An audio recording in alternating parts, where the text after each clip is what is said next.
जय जवाहर हमारी मैं अमित राठौर एक बार फिर से आपका स्वागत करता हूँ अपने यूट्यूब चैनल पर।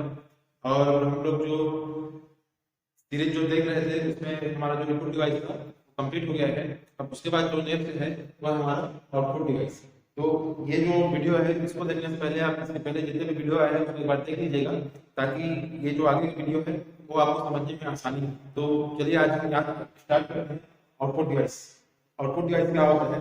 जैसे हम लोग कोई सा भी डाटा प्रोसेस कराते हैं और प्रोसेस कराने के बाद जब वो एक इंफॉर्मेशन के रूप में चेंज हो जाता है, तो उसको हम प्राप्त करने के लिए जिस माध्यम का उपयोग करते हैं, है ना, उसे क्या कहा जाता है? आउटपुट डिवाइस कहा जाता है।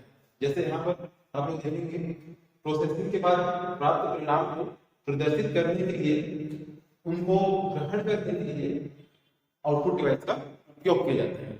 ठीक है, जो प्राप्त परिणाम है प्रोसेसिंग के बाद उसको प्राप्त करने का माध्यम होता है, उसको आउटपुट डिवाइस कहा जाता है। अर्थात आउटपुट डिवाइस वे डिवाइस होते हैं जिनका उपयोग कंप्यूटर से प्राप्त डेटा को देखने के लिए किया जाता है। ठीक है, जैसे आप लोगों को मैंने बताया था कि मान के चलिए कि ये हमारा इनपुट है, ये आपका सीयू है, सीयू कंट्रोल यूनिट, और यहाँ इसके बाद क्या होता है आउटपुट। तो ये जो होता है मतलब जो डाटा होता है प्रोसेसिंग के बाद आउटपुट के रूप में जिसको प्राप्त करते हैं, जो इंफॉर्मेशन को जिस माध्यम से प्राप्त करते हैं उसे क्या कहा जाता है? आपका आउटपुट डिवाइस कहा जाता है। ठीक है, तो ये समझ में आ गया। हाँ, उसके बाद अगर हम इसका उपयोग की बात करें, आउटपुट डिवाइस का उसका कैसे उपयोग करते हैं उसकी बात करें, तो हम आउटपुट डिवाइस का यूज क्यों करते हैं? यूजर को आउटपुट प्राप्त करते हैं। ठीक है, आउटपुट डिवाइस का यूज क्यों करते हैं? कंप्यूटर में जो प्रोसेस डाटा है उसको प्राप्त करने के लिए हम आउटपुट डिवाइस का उपयोग करते हैं। दूसरा क्या है? प्रोसेसिंग के उपरांत प्राप्त रिजल्ट ऐसे रूप में बदलते हैं जिसको यूजर समझ पाए, है ना। आउटपुट डिवाइस क्या है? जो डाटा प्रोसेस हो जाता है ना, तो कंप्यूटर के नंबर सिस्टम को समझता है और हम लोग हाई लेवल लैंग्वेज समझते हैं। तो वो क्या करते हैं, जो प्रोसेसर या जो कंप्यूटर है वो क्या करते हैं, आपको जो डाटा है उसको नंबर में और इनकोडिंग करेगा। ठीक है, उसके बाद प्रोसेस होगा, उसके बाद फिर डिकोडिंग करेगा, उसके बाद क्या होता है आउटपुट के रूप में वो हमारे सामने प्रदर्शित होता है। उसी में यहाँ पर बोला गया है प्रोसेसिंग के उपरांत प्राप्त रिजल्ट को ऐसे रूप में बदलता है जिसको यूजर समझ पाए, है ना। तो यहाँ तक आप लोग को समझ में आया कि आउटपुट कैसे हम प्राप्त कर सकते हैं या आउटपुट डिवाइस क्या होता है। ठीक है, अब आउटपुट डिवाइस की हम अगर बात करें कि आउटपुट को हम किस किस रूप से प्राप्त कर सकते हैं, तो हम आउटपुट को दो तरीके से प्राप्त कर सकते हैं। एक आपका सॉफ्ट कॉपी के रूप में और एक आपका हार्ड कॉपी के रूप में। यहाँ पर हम आउटपुट को दो माध्यम से प्राप्त कर सकते हैं। पहला है आपका सॉफ्ट कॉपी और दूसरा है आपका हार्ड कॉपी। ठीक है, अब सॉफ्ट कॉपी और हार्ड कॉपी क्या होता है? ऐसे ऐसे डेटा सॉफ्ट कॉपी की बात करते हैं। ठीक है, सॉफ्ट कॉपी क्या होता है? ऐसे डेटा जिसको हम सिर्फ देख सकते हैं, उसको नहीं सकते, है ना। जैसे मॉनिटर के माध्यम से हम कोई सा भी जो परिणाम रहता है उसको देखते हैं, उसे क्या कहा जाता है? सॉफ्ट कॉपी कहा जाता है। उसको हम क्या कर सकते हैं? देख सकते हैं, उसको हम टच नहीं कर सकते। ठीक है, और क्या होता है सॉफ्ट कॉपी? वो अस्थायी होते हैं। जैसे आप कोई सा भी परिणाम देख रहे हैं और आप उसको अगर सेव नहीं कर पाए हैं और लाइट बंद हो जाती है, तो उस कंडीशन में क्या होगा? जो डाटा है, जो परिणाम है, जो सूचना है, वो क्या होता है? मिस हो जाता है, मतलब डिलीट हो जाता है। तो इसीलिए इसको क्या किया जाता है? सॉफ्ट कॉपी है उसको आपका अस्थायी कहा जाता है। ठीक, उसके बाद जो है वो है आपका हार्ड कॉपी। हार्ड कॉपी क्या है? ऐसे आउटपुट या ऐसी सूचना जिसको हम देख सकते हैं और छू भी सकते हैं और उसको स्थायी तौर पर अपने पास स्टोर करके रख भी सकते हैं। जैसे प्रिंटर के द्वारा या प्लॉटर के द्वारा कोई सा भी डॉक्यूमेंट को प्रिंट आउट निकालना या कोई पिक्चर को प्लॉटर के माध्यम से प्रिंट करना, ये क्या है आपका हार्ड कॉपी। ठीक, तो आप लोग यहाँ पर समझ में आ गया होगा कि हम आउटपुट को किस माध्यम से प्राप्त कर सकते हैं, है ना। उसके बाद अगर तकनीक के माध्यम से देखा जाए तो हम उसको किस किस रूप में प्राप्त कर सकते हैं? एक होता है आपका उसको सॉफ्ट कॉपी में प्राप्त कर सकते हैं। दूसरा आपका हार्ड कॉपी में प्राप्त कर सकते हैं, हार्ड कॉपी में। और दूसरा है आपका वॉइस कॉपी में भी हम आउटपुट को प्राप्त कर सकते हैं। सॉफ्ट कॉपी में किसके माध्यम से प्राप्त करते हैं? हम सॉफ्ट कॉपी में अगर बात करें तो हम किस माध्यम से प्राप्त करते हैं? आपका मॉनिटर, मॉनिटर के माध्यम से क्या कर सकते हैं? हम कोई भी आउटपुट को देख सकते हैं, हाँ, इसीलिए इसको सॉफ्ट कॉपी कहा जाता है। उसके बाद जो है हार्ड कॉपी, हार्ड कॉपी है इसको हम किसके माध्यम से प्राप्त करते हैं? आपका प्रिंटर, प्रिंटर के माध्यम से, प्रिंटर के माध्यम से क्या कर सकते हैं? हार्ड कॉपी को प्राप्त कर सकते हैं आउटपुट को। उसके बाद वॉइस, जैसे अभी मैं कुछ भी इनपुट दे रहा हूँ तो उसको आप ईयरफोन के माध्यम से जब सुनेंगे तो क्या है? आपका एक प्रकार का वॉइस है। आप लोग मेरी आवाज को किस माध्यम से प्राप्त कर रहे हैं? वॉइस के माध्यम में आउटपुट के रूप में प्राप्त कर रहे हैं, ठीक है। तो आउटपुट प्राप्त करने के तरीके हैं, उसमें बात करें सॉफ्ट कॉपी में हार्ड कॉपी से प्राप्त कर सकते हैं, लेकिन तकनीक के माध्यम से अगर बात करें तो सॉफ्ट कॉपी को हम मॉनिटर से देख सकते हैं, प्राप्त कर सकते हैं। हार्ड कॉपी को हम प्रिंटर के माध्यम से पेपर में प्रिंट करके ले सकते हैं। और वॉइस, जैसे मैंने आपको बताया कि जो मेरी वॉइस है उसको आप ईयरफोन के माध्यम से जो सुन रहे हैं वो भी एक प्रकार का आपके लिए आउटपुट के रूप में काम करेगा। लेकिन ये जो मैं माइक लगाया हूं वो क्या है? इनपुट डिवाइस, ठीक है। तो यहाँ तक आप समझ में आ गया होगा कि आउटपुट डिवाइस क्या है और कैसे हम उसका यूज करते हैं, किस किस माध्यम से हम आउटपुट प्राप्त कर सकते हैं, ठीक है। तो उसे हम फर्स्ट देखेंगे। इसके बाद सॉफ्ट कॉपी के माध्यम, सॉफ्ट कॉपी के रूप में हम कैसे प्राप्त कर सकते हैं, ठीक है। तो आउटपुट डिवाइस और आउटपुट डिवाइस कैसे कैसे प्राप्त कर सकते हैं उसके बाद हम देखने वाले हैं कि सॉफ्ट कॉपी के रूप में हम आउटपुट को कैसे प्राप्त कर सकते हैं। तो जो आउटपुट जो प्राप्त करते हैं, चाहे वो प्रिंटर के माध्यम से हो, चाहे आपका मॉनिटर के माध्यम से हो, या आगे भी जब हम पढ़ेंगे मल्टीमीडिया तो उसमें भी हमको कई बार ये सुनने मिलेगा pixel, dot pitch, refresh rate, है ना। तो ये सारी चीज सुनने को मिलेगा। तो हम लोग आगे बढ़ने से पहले हम लोग को ये जानना ज्यादा जरूरी है कि पिक्सल क्या है, डॉट पिच क्या है, रिफ्रेश रेट क्या है, बिट मैप क्या है ना। ये सारी चीजों को जानना पड़ेगा, तभी हमको क्या समझ में आएगा आगे कि मॉनिटर की क्वालिटी क्या है। जैसे आप लोग मोबाइल भी देखते हैं तो उसकी स्क्रीन की क्वालिटी क्या है, हम बोलते हैं ना पिक्सल। जैसे कोई भी फोटो क्लिक करते हैं तो बोलते हैं कि कितना मेगापिक्सल पिक्सल का कैमरा है ना। तो ये इसमें आगे बढ़ने से पहले हमको इस चीज को समझना पड़ेगा। और एक चीज मैं और आप लोग बता दूं कि यहाँ बहुत सारे मतलब आप लोग मिल जाएंगे कंप्यूटर का बुक या कंप्यूटर पढ़ने वाले, लेकिन ये जो चीज है इसको हर कोई नहीं पढ़ाता है, ठीक है। और यहाँ से क्वेश्चन आता है, अभी जिसने विधानसभा का या आपका विद्युत विभाग वाला जो हुआ था एग्जाम, उसमें आप देखेंगे उस क्वेश्चन का उसका लेवल क्या था। अब नॉर्मल देखो, कंप्यूटर एक ऐसा सब्जेक्ट है कि आप इसमें नंबर गेन कर सकते हो, मतलब कम टाइम में ज्यादा नंबर का क्वेश्चन आप सॉल्व करके आ सकते हैं, ठीक है। तो इसके लिए आपको थोड़ा सा डीप पढ़ना पड़ेगा। जब पहले जब एग्जाम होता था उसमें आता था कि प्रिंटर क्या है, इनपुट डिवाइस, कीबोर्ड क्या है, इनपुट डिवाइस, ऐसा क्वेश्चन आता था। लेकिन अब जो क्वेश्चन का पैटर्न है वो बदल चुका है। अब थोड़ा आपको डीप लेवल पर पढ़ना पड़ेगा। और ये जो चीज मैं अभी बताने वाला हूँ ये आपको किसी बुक में भी नहीं मिलेगा, ठीक है। आप कोई भी बुक देख लीजिएगा, चाहे मंथन का हो चाहे कोई सा भी और लोकल, है ना, आप लोग को ये चीज नहीं मिलेगा। इसको आप अच्छे से एक बार समझ जाइएगा और इसको आप लोग को अच्छा से पढ़ना पड़ेगा, क्योंकि जो कंप्यूटर साइंस के स्टूडेंट नहीं है उनको ये चीज जो पिक्सल क्या है, डॉट पिच क्या है, ये जल्दी से समझ में नहीं आता। तो आप लोग इस वीडियो को अच्छे से देखिएगा, ठीक है। चलिए फिर देखते हैं पिक्सल। पिक्सल क्या होता है? इन डिजिटल इमेज, ठीक है। एक डिजिटल रियल वर्ल्ड इमेज होता है जो रियल वर्ल्ड में दिखाता है। एक पिक्सल, तो ये जो पिक्सल है ये दो चीज से मिलकर बना है। आपका एक होता है पिक्चर और एक होता है आपका इमेज। पिक्सल का जो पूरा नाम है, यहाँ से भी क्वेश्चन पूछ सकते हैं पिक्सल का पूरा नाम क्या है। तो जो पिक्सल है उसका पूरा नाम है पिक्चर एलिमेंट, ठीक है sir. A digital imaging pixel is the smallest item of information, ठीक है। जो पिक्सल होता है वो क्या होता है? आपका डेस्कटॉप का या स्क्रीन का सबसे क्या होता है? स्मॉलेस्ट आइटम होता है, जो क्या करता है, जो कलर है उसका न्यूमेरिकल वैल्यू में कन्वर्ट करके उसको एक इंफॉर्मेशन के रूप में बदलता है, ठीक है। उसके बाद in a image, ठीक है, is the smallest item in an image। जो पिक्सल क्या होता है? जो आपका इमेज है उसका स्मॉलेस्ट आइटम होता है। उसके बाद arrange in two dimension grid, मतलब जो पिक्सल होता है वो क्या होता है? आपका दो ग्रिड में बटे रहते हैं। जैसे मान लीजिए ये हमारा स्क्रीन है, ठीक है, ये हमारी स्क्रीन है। इसमें क्या होता है? मान लीजिए ये आपका रो और ये आपका कॉलम, तो जो पिक्सल है वो इसी दो भाग में ऐसे बटे रहते हैं, दो भागों में बटे रहते हैं।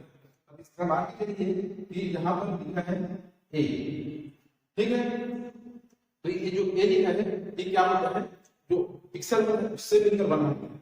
अब यहाँ पर जो न्यूमेरिकल वैल्यू है, मान लीजिए ये जो पिक्सल जो ए लिखा हुआ है इसका कलर ब्लैक है ना, तो यहाँ पर क्या होगा, ये जो व्हाइट कलर है वहां पर की जो पिक्सल की वैल्यू होगी वो व्हाइट के हिसाब से होगी। यहाँ पर जो ए लिखा है उसका जो वैल्यू है, जो आपका कलर है ब्लैक कलर, उसका वैल्यू आपके ये ब्लैक कलर के हिसाब से, ठीक है। तो ये पिक्सल क्या होता है आपका रो और कॉलम में विभक्त रहता है, और उसी से मिलकर क्या बनता है आपका एक इमेज बनता है, जिसको हम रियल वर्ल्ड इमेज कहते हैं, ठीक है।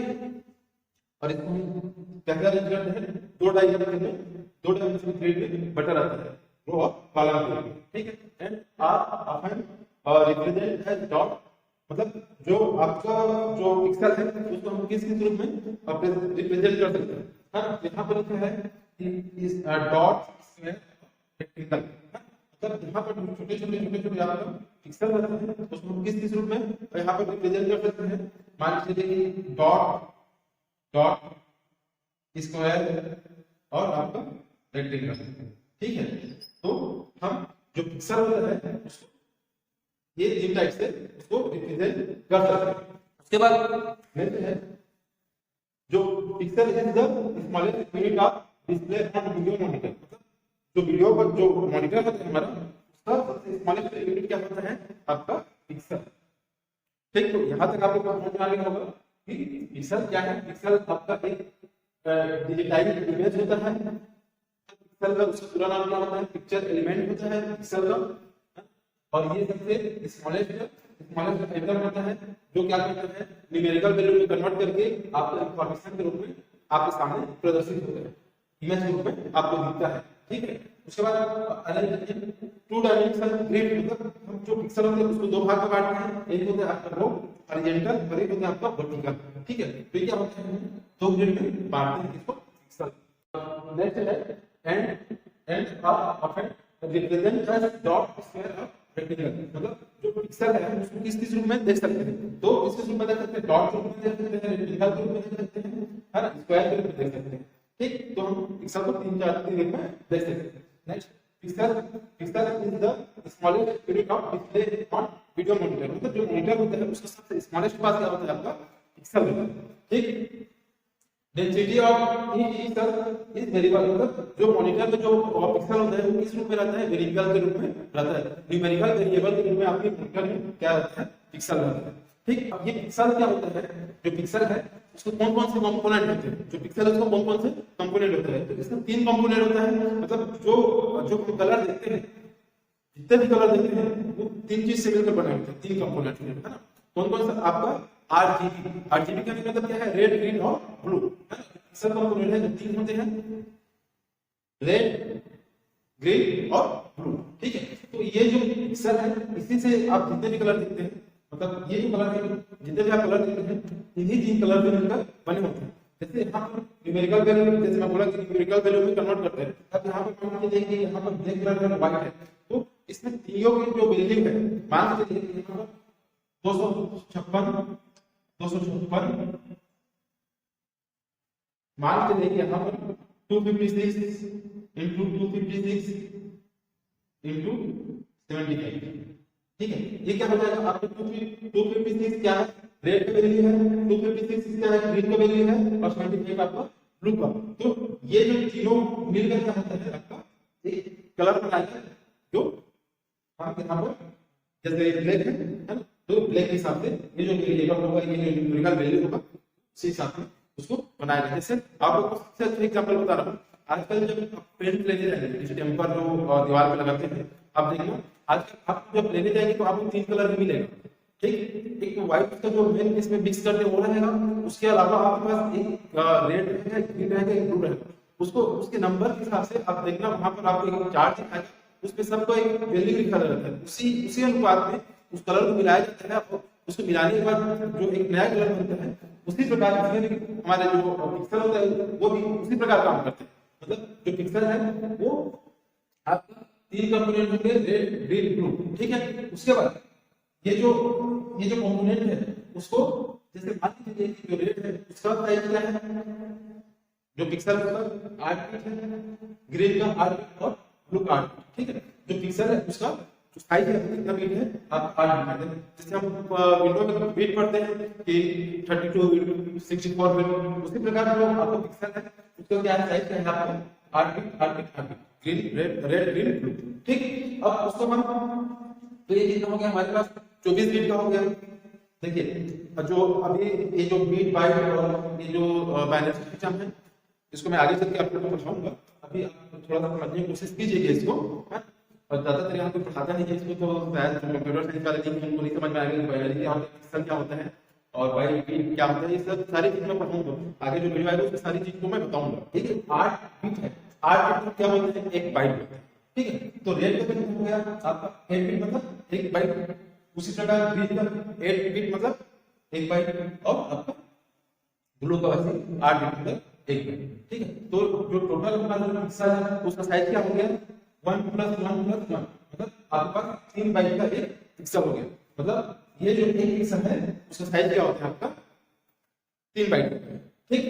उसके बाद नेक्स्ट, अब ये जो बीट है हम उसको क्या करते हैं, जो कंप्यूटर है इसको समझता है आपका बाइनरी नंबर सिस्टम पता समझता है, तो हम इसको क्या करेंगे, बाइनरी नंबर सिस्टम हम इसको कन्वर्ट करेंगे।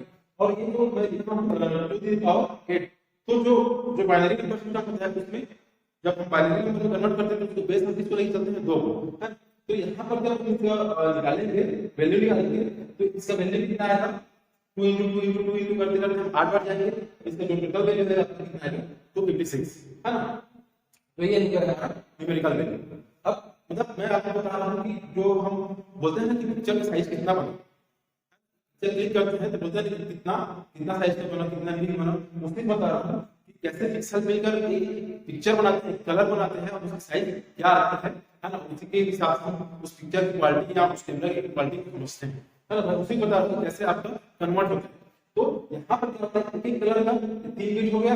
अब इसको हम क्या किया, जो बिट है उसको बाइनरी नंबर में चेंज करके अब कन्वर्ट किया, हमारा वैल्यू क्या आ गया आपका, जो कलर है उसका एक कलर का कितना है 256, मतलब मान लीजिए 8 बिट है, तो रेड का टोटल वैल्यू कितना है, न्यूमेरिकल वैल्यू 256। मैंने यहाँ पे बताया था कि आपका जो डिजिटाइज है मतलब नंबर न्यूमेरिकल वैल्यू में कन्वर्ट करता है, वही चीज बता रहा हूँ, ठीक है। तो यहाँ पर क्या होता है, ये चेंज कर दिया, चेंज करने के बाद 256 में वैल्यू आ रहा है, तो एक जो कलर है उसका जो सेट बनेगा वो आपका कितना बनेगा 256 बनेगा, ठीक है। एक का जो सेट बनेगा वो कितना है 256 सेट बनेगा। जो हमारे पास कितने कलर है, टोटल कलर 3 है, रेड ग्रीन और ब्लू, है। तो इसमें क्या टोटल सेट देते हैं, तो यहाँ पर आपको क्या करना पड़ेगा, मतलब जो कलर बनाना चाहते हैं उसमें 3 कलर यूज करते हैं, तो तीनों का वैल्यू मिलाना पड़ेगा आपको। अब वो कलर पर डिपेंड करता है कि कितना कलर का उसको वैल्यू चाहिए, है।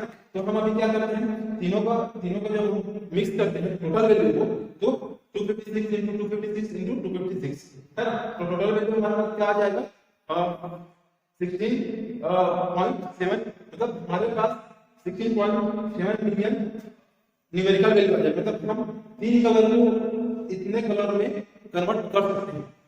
आप समझ सकते हैं, है ना, कि अगर ये 24 बाइट में बोल रहा हूँ, अगर ये 32 बाइट होता तो इसका कलर जो है वो और आगे बढ़ जाएगा, ठीक है, ये संख्या है।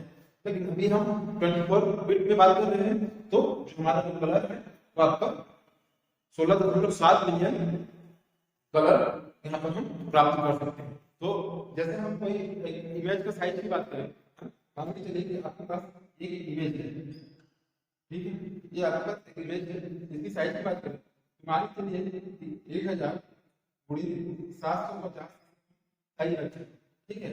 जैसे मैं लिखता तो बताया था, 2 भाग डिवाइड होता है, 2 ग्रिड में डिवाइड करते हैं कॉलम और रो, उसी प्रकार एक में करते हैं आपका ये वाला होता है, ये आपका रो होता है और ये वाला होता है कॉलम, है ना। तो अगर हम एक पिक्चर की साइज की बात करें, तो आप जैसे इसको इंटू करेंगे, इसका जो टोटल वैल्यू है ये आपका आ जाएगा 7,50,000 पिक्सल, ठीक है, 7,10,000 पिक्सल आ जाएगा। अब 7,50,000 पिक्सल है, तो इसमें हम कितने कलर कंपोनेंट यूज करते हैं? 3, रेड, ग्रीन, ब्लू, आरजीबी। ठीक है, तो हम जब इसको फिर से क्या करना पड़ेगा हमको? 7,50,000 ठीक है, क्योंकि ये क्या है तो 3 कलर, 3 कलर से मिलकर बनते हैं। तो अब इसका जो टोटल वैल्यू है कितना आ जाएगा? 2,25,00,000 पिक्सल। ठीक, पिक्सल। तो ये क्या है आपका जो इमेज का साइज है, जो आपको कितना पिक्सल का है? 2,25,00,000 पिक्सल का एक इमेज होता है। अगर हम इसको एमबी में कन्वर्ट करें तो कितना हो जाएगा? 2.25 MB। ठीक है, 2.25 MB में एक फोटो आएगा। इसी के जरिए से इसी से हम देखते हैं कि एक जो मोबाइल है या उसका कैमरा है उसका कौन सा साइज है, बोलते हैं कितना मेगापिक्सल का है। तो यही होता है आपका कैमरा की क्वालिटी। जितना ज्यादा आपका मेगापिक्सल का कैमरा रहेगा उतना ज्यादा साइज का आपका एक इमेज बनेगा। ठीक है, तो ये हो गया पिक्सल। अब इसके बाद हम देखेंगे डॉट पिच क्या होता है और रिफ्रेश रेट क्या होता है। पिक्सल के बाद जो है डॉट पिच है। डॉट पिच किसे कहते हैं? डॉट पिच क्या होता है देखते हैं। The distance between each pixel on monitor is called dot pixel. Dot pitch. ठीक है, ये क्या होता है? जो मान के चलिए कि ये हमारे पास स्क्रीन है, इसमें छोटे छोटे पिक्सल बने हुए हैं। तो ये जो दो पिक्सल की बीच की जो दूरी है उसे क्या कहा जाता है? डॉट कहा जाता है। ठीक, it is also called pixel pitch. इसको पिक्सल पिच भी कहा जाता है। ठीक है, तो डॉट पिच के बीच की जो दूरी है उसी को डॉट पिच कहा जाता है। दो पिक्सल के बीच की जो दूरी है उसे क्या कहते हैं? डॉट पिच कहा जाता है। दूसरा क्या है? The destination between pixel is measurement in mm।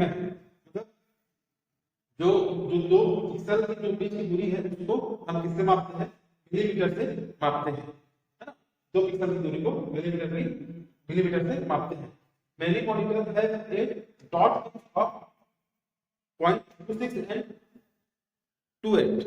ठीक है, मतलब ये जो पिक्सल की जो दूरी है जिसको हम मिलीमीटर से मापते हैं, और प्रत्येक जो मॉनिटर है उस मॉनिटर के जो पिक्सल है उसकी जो बीच की दूरी होती है वो लगभग कितनी होती है? 0.26 या 0.28 आपका mm होता है। नेक्स्ट है इसका जो है एक smaller dot means that there is less blank space between pixel। मतलब जो दो डॉट पिच की बीच की जो बीच में जो दूरी है उसे क्या बोलते हैं? आपका ब्लैंक स्पेस रहता है ना?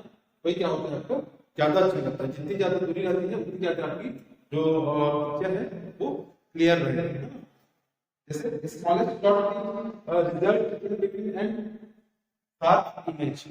जो दो डॉट पिच है जितना कम आपके उसमें डॉट पिच रहेंगे उतना ही ज्यादा आपका जो इमेज है वो क्या होगा? साफ आएगा, अच्छा क्वालिटी का पिक्चर आएगा। ठीक, तो ये हो गया हमारा डॉट पिच। दो पिक्सल की जो बीच की दूरी होती है उसको डॉट पिच कहते हैं। mm से मापते हैं। जो मॉनिटर है उसमें 0.26 या 28 mm आपका दूरी रहता है। और डॉट पिच के बाद जो है नेक्स्ट है रिफ्रेश रेट। रिफ्रेश रेट क्या होता है? जैसे आप मोबाइल या मॉनिटर पे देखेंगे जो चित्र होता है, जो पिक्चर होता है, आप ऊपर नीचे लेफ्ट राइट को क्या होता है? बनता रहता है, फिर मिलता है, फिर बनता है, फिर मिलता है। उसी को हम रिफ्रेश रेट करते हैं। जैसे मोबाइल में आप देखे होंगे, है ना, कि जो आप मोबाइल होता है उसमें आप जब स्लाइड करेंगे स्काई पे तो जितनी जल्दी खिसकेगा उतनी उसका क्या है? आपका जो रिफ्रेश रेट है हाई है। जैसे मान के चलिए कि मैं ये मेरा हाथ है, अब इसको मैं इसका जो हम 3 स्लाइड में करेंगे तो ये आप आसानी से देख सकते हैं। ठीक है, तो इसमें क्या होता है? आप जब आप स्लाइड करेंगे तो धीरे धीरे रुक के चलेगा। मतलब उसका मतलब क्या है? आपका जो रिफ्रेश रेट है कम है। जैसे जो रिफ्रेश रेट होता है उसको हर्ट्ज से मापते हैं। मतलब यहाँ पर जैसे होता है जो हमारा मोबाइल की स्क्रीन है 60 हर्ट्ज का है, 90 हर्ट्ज का है या 120 हर्ट्ज का है। ठीक है, तो मान लीजिए कि जैसे 60 में वो क्या है? थोड़ा सा स्मूथली काम नहीं करेगा, उसमें आप ऐसे रुक के काम करेंगे। लेकिन जो 90 हर्ट्ज है वो थोड़ा स्पीड से काम करेगा, और जो आपका 120 है वो एकदम स्मूथ चलेगा। आपको पता ही नहीं चलेगा कि वो ऐसे रुक के चल रहे हैं, है ना? तो यही हो गया आपका रिफ्रेश रेट। जितना अच्छा से आपका रिफ्रेश रेट है, जितना ज्यादा उतना फास्ट और स्मूथली आप उसको यूज कर पाएंगे। ठीक है, और ये जो रिफ्रेश रेट है उसको हर्ट्ज से मापते हैं। और इसमें जैसे हमारे पास है 60 हर्ट्ज, 90 हर्ट्ज और 120 हर्ट्ज का होता है। उसके बाद जैसे एक होता है बीट मैप होता है। बीट मैप क्या होता है, पहले के जो मॉनिटर आते थे या स्क्रीन आते थे, उसमें क्या होता था कि खाली टेक्स्ट को ही हम देख सकते थे, उसमें पिक्चर नहीं देख सकते थे, है ना। उसमें क्या हुआ, जो बीट मैप आया, उसमें एक कार्ड जैसे ग्राफिक कार्ड जैसे उसको यूज करते हैं, तो उसी से हमारा जो आज का जो ये जो यूज करते हैं वो उसी के आधार पर है, वो होता है बिट मैप मैच। तो यहाँ पर आप लोग को समझ में आ गया होगा कि पिक्सल क्या होता है, डॉट पिच क्या होता है, रिफ्लेक्टर क्या होता है, बिट मैप क्या होता है। अब इसके आगे जो वीडियो आएगा उसमें आउटपुट डिवाइस के हम देखेंगे। इसको बताने का बस एक ही मकसद था कि आगे जितने भी बार हम मॉनिटर पढ़ेंगे या प्रिंटर पढ़ेंगे तो हम उसकी जो क्वालिटी है उसको इसी के आधार पर जानते हैं, है ना। तो उसके बाद आप जब मल्टीमीडिया पढ़ेंगे, इमेज, वीडियो, ऑडियो, तब भी आपको ये काम आएगा, इसीलिए मैंने आप लोगों को इसको पहले बताया। ठीक है, आप इसको एक बार अच्छे से देखिएगा। तब तक के लिए धन्यवाद। जय हिंद, जय भारत।